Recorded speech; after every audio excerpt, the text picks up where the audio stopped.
সৃষ্টিকর্তা যখন কাউকে ডাকেন তখন সমস্ত সৃষ্টি তার আদেশ মান্য করে।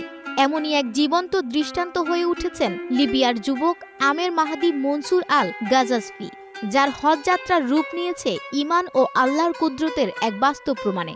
চলতি বছরের হজ পালনের উদ্দেশ্যে সৌদি আরবে রওনা দিয়েছিলেন লিবীয় এই যুবক, কিন্তু যাত্রা শুরুর মুহূর্তেই ঘটে যায় এক অবিশ্বাস্য ঘটনা, যা হয়ে উঠেছে আল্লাহর কুদরতের এক জীবন্ত দৃষ্টান্ত। ইতোমধ্যেই সামাজিক যোগাযোগ মাধ্যমে আলোচনার কেন্দ্রবিন্দুতে পরিণত হয়েছে এই ঘটনা। দুদিন আগের ঘটনা। হজ পালনের উদ্দেশ্যে সৌদি আরবগামী একটি ফ্লাইটের শেষ যাত্রী ছিলেন আমের।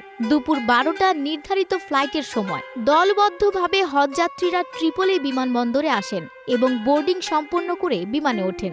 কিন্তু শেষ মুহূর্তে আমেরকে জানানো হয় তার পাসপোর্টে একটি নিরাপত্তা সমস্যা রয়েছে, তিনি প্লেনে উঠতে পারবেন না।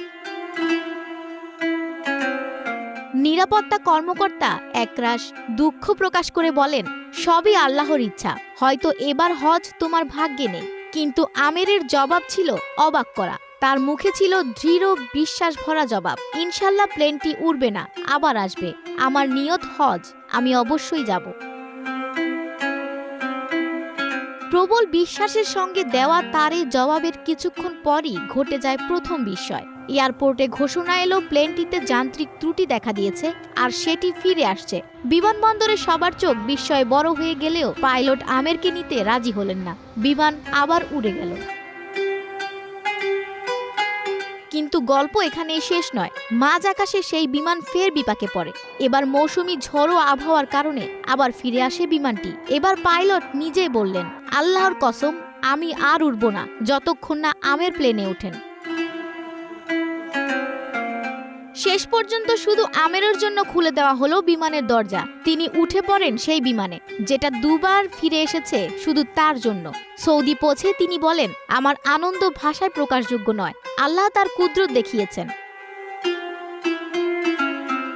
এই কাহিনী আমাদের শেখায়, নিয়ত বিশুদ্ধ হলে আল্লাহ রাস্তা করে দেন। আমেরের হজের নিয়ত ছিল খাঁটি, আল্লাহ তাতে বরকত রেখেছেন। পরীক্ষা আসে, কিন্তু যারা ধৈর্য ধারণ করে তাদের জন্যই বিজয়। একা বসে থাকা আমেরকে আল্লাহ এক বিশেষ মর্যাদার আসনে বসালেন।